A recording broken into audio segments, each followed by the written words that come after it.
Hello everyone, this is Crota giving you a shoutcast between WhiteRa and Abver here on Lost Temple. Abver spawning as the purple Zerg player over here at the 8 o'clock position. Meanwhile, WhiteRa spawning this time as the blue Protoss player at the 7 or 6 o'clock position here on Lost Temple. It will be relatively close spawning distances here, for flying units anyways, as this Overlord now makes a very short trek into this location here. The Overlords move very slowly, about 1/5 of the speed of Marines and Marauders, even without stim pack, so that Overlord will take quite its time in order to make it across this gap and get into this location, but still it will be faster than scouting out with an SCV, probe, or drone at this stage in the game.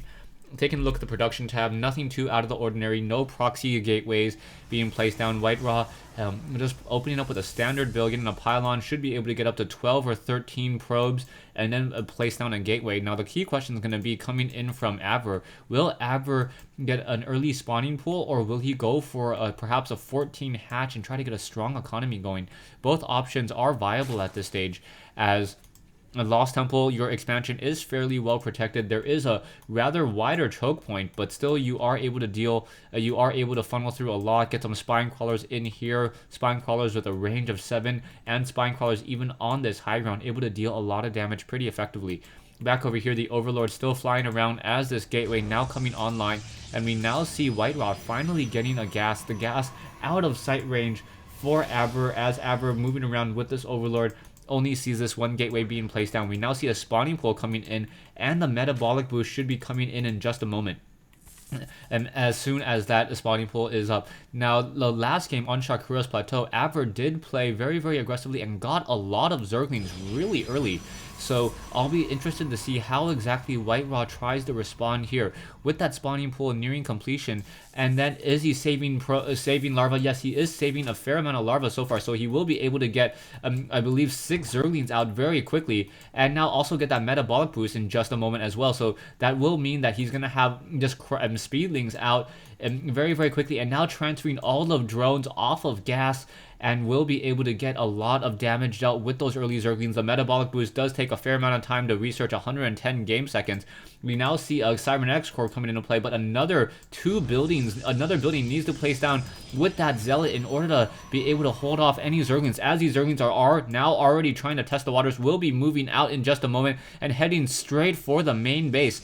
The Overlord will be able to do some sighting over here, and he sees that this front door is just so exposed at this time, as these Zerglings now coming in, and now even more Zerglings. So we're going to have 8 Zerglings in the base, and that is not going to be good at all, as now WhiteRa does see that there are now even more Zerglings just pummeling out of here, and this early aggression now coming in. We now see finally another gateway being placed in, and now trying to fight back here. Zerglings trying to peck away, trying to poke through this front door, and now being very careful to micro those really low hit point Zerglings back, as another Zealot or a Stalker needs to come out. And oh, the Zerglings are now able to come in, so the Zerglings will be able to finish off that one Zealot, and now simply surround this Stalker over here. More Zerglings now coming in, one probe trying to get in some more hits, but the Stalker trying to move and attack as that probe continuing to fight back. Probes coming off the mineral line, trying to hold back this swarm of Zerglings, as these Zerglings are just dealing so much damage back and forth. The Zerglings now simply trying to buy more time, as reinforcements will be coming in just a moment. Another Zealot now going to come in and hold position there. Oh no, not able to hold position, as those Zerglings are going to be able to surround it very easily. No, that one Zergling should just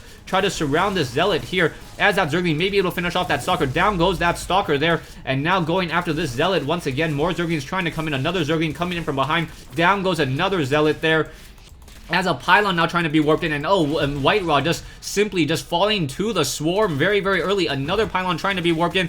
Probes now trying to come off the mineral line, and the Zerglings dealing so much damage back and forth, as more Zerglings trying to come in. Once again, we do have one sentry on that wrong side, or on the good side of that force field, but the Zerglings will be able to finish it off. And now I believe, as those Zerglings are just sitting in this base, another pylon will be coming in just a moment. Stalker now coming in as well, and WhiteRa says GG.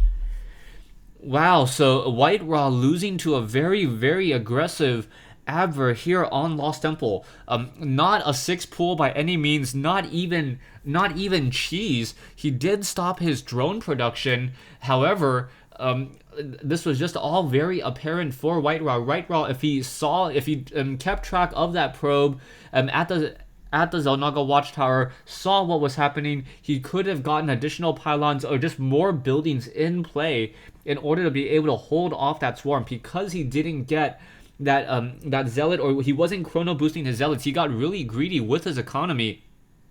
He wasn't able to hold back the Zerg swarm. I believe one additional chrono boost on a zealot would have been enough to hold that off and be able to stop that swarm. But as soon as those first 2 or 3 Zerglings got in, the zealot had a much difficult time trying to hold off in this position, as normally you want the zealot to be able to sit right there and only face 2 Zerglings at most. As soon as that third Zergling was able to come in from behind and just start clawing its way at the back of that zealot fell much more quickly than you would have expected on that front door, especially since there was no sentry and no stalker acting as a little bit of support, so the zealot needed 3 attacks in order to take down 1 Zergling. Thanks for watching, thanks for listening. I hope you guys enjoyed this very micro-intensive battle here on Lost Temple between Abver and WhiteRa.